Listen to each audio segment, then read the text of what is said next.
And this is the thing, and this is one of the things about society. This is one of the reasons why society is falling apart. It's because they keep telling men, it's okay to cry, it's okay to be a bitch, it's okay to be sad. Right. And what they don't understand, well, all these leftists, which are men with low testosterone, and women, which have no testosterone, what they don't understand is that men have a natural, it's something we've evolved with, it's something we need. We have a natural capability for violence. This is something that's inside of men because we had to defend our societies and defend our people we cared about. We have a natural capability for violence. So the reason that society is now safe is because we resist our urge, which is a natural capability for violence. If someone comes up to you and calls you a dickhead, you may feel like smashing them straight in the face, but you don't. You'll say, well, why am I a dickhead? Or you're a dickhead too. Or there'll be a little bit of exchange before it might get to that point. But the point is this, when you tell men to remove self-control over their emotion, oh, you can cry if you feel sad. Right. When you tell men to remove control of their emotion, you don't just get a bunch of crybabies. You also get a bunch of violent men. These are what these school shooters are. Right. Oh, Antifa, right there. Yeah, I feel sad. Oh, yeah, or Antifa. These are people with no emotional control. And in many men, this is going to end up manifesting itself in violence. So one of the key tenets of masculinity is emotional control. When I say men don't cry, I've cried. I cried when my father's died. So I cried once in 15 years. But the point is, I'm not saying you should never cry. I'm saying your default reaction to adversity should not be tears. There should be a big barrier that prevents tears and allows you to logically try and find a solution and get to work and put action in place as opposed to sitting there crying. And when I say men don't cry, like, oh, you're toxically masculine, you're insecure, real men cry. I disagree. Real men control their emotions and they act irregardless of emotions and make logical decisions. That's what a real man does. So you have to control your emotions as a man. Because if you can't control the sad, you can't control the violent, you can't control anything. And this is why society is getting so bad. All these men are told not to control themselves. And everyone's sitting there going, why is everyone killing each other? I wonder why. Well, because we get pissed off. And that's what happens. You know, so huge amounts of self-control is required to exist inside of a society as a man. And we need to be teaching men to be self-controlled. And you can't teach a man to be self-controlled if you start popping pills the second you're sad. That's not self-control. Exactly. So the whole thing is fucked up. Yeah. I have this thing, I call it like the 3 levels of emotional mastery, right? And I think the first level is what I call heart on your sleeve, right? So this is where you're like going around like a little bitch, just whining about everything, crying about, blue pill, heartbroken, all this.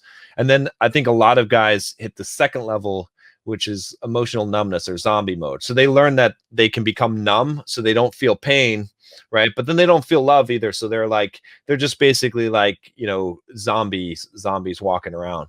But the third level is what I call like feel the pain and keep on walking. That's when you reintegrate, when you're open again and you feel the pain, but it doesn't influence what you do. Like you experience full emotion. You can love again, like you could treat people, like you can feel all that spectrum of emotion, but you don't express it. It doesn't come outward. Instead, you feel it internally, but you keep on doing what you're supposed to do as a man. Your actions are not influenced by those emotions. Whereas the first level, your actions are completely influenced by your emotions. Everything that you feel, that's what you do.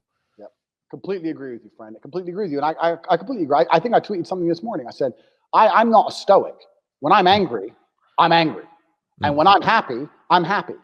I don't really feel sad. I don't believe in sad. So the closest to sad for me is fury. I'll get pissed off. I don't really believe in sad, and because I've reframed the parameters. There's a really interesting documentary about colors, and I can't remember what it's called. But if you can find it, find it. And it was saying how colors are nothing to do with how our eyes see them, but colors are down to how our language has named the colors. So you look at a color. Yeah. Have you seen this? I don't know if you've seen this. I haven't seen it, but I heard about like blue wasn't used in any.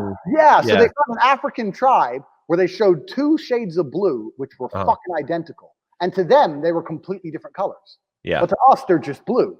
And then they showed them blue and green, and they thought they were the same color. Right. So like it's all based on where have you set parameters with your language? So in my mind, my parameters are set so that sad doesn't exist. I just have different levels of angry.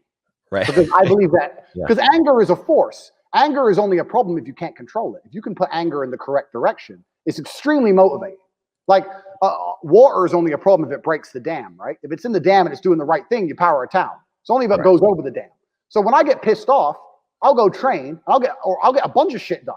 I work best when I'm angry. Like I'll go smash the weights. When I'm angry, I'll just fucking train for 6 hours. I love being angry. I get loads done. When I'm happy is when I'm lazy. So I don't believe in sad. So for me, there's just different levels of angry. So it's all about, you know, how you frame yourself and how you choose certain emotions. But I can't even, first time in my life I've messed up. I can't remember my original point. But my point is how you decipher what happens to you and how you react to it is truly how you're going to envision the world. I don't believe in sad, so I never feel sad. And this is why even if bad things happen to me, it motivates me to do amazing and fantastic things. And this is where true emotional control comes from. It's how something's going to happen. So how do you perceive it? It's like rolling with the punches of life. It's like boxing. You go with the shot, don't you? This is how it goes. This is life.